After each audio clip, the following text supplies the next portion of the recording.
દાખલા નંબર 24 જે સમઘનનું ઘનફળ 512 સેમીનો ઘન હોય તેની ધારની લંબાઈ શોધો। ધ્યાન આપો, સાવ સરળ દાખલો છે। સમઘનનું ઘનફળ કેટલું છે? 512 સેમીનો ઘન। સમઘનના ઘનફળનું સૂત્ર બાજુનો ઘન બરાબર 512।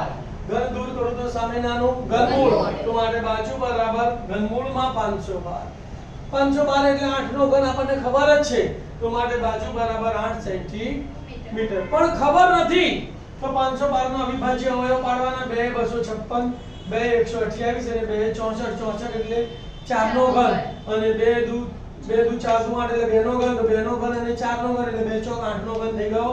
તો આ રીતે અવિભાજ્ય અવયવ પાડીને પણ તમે કિંમત મૂકીને શોધી શકો છો, જો મોઢે ના હોય તો। ખ્યાલ આવી ગયો?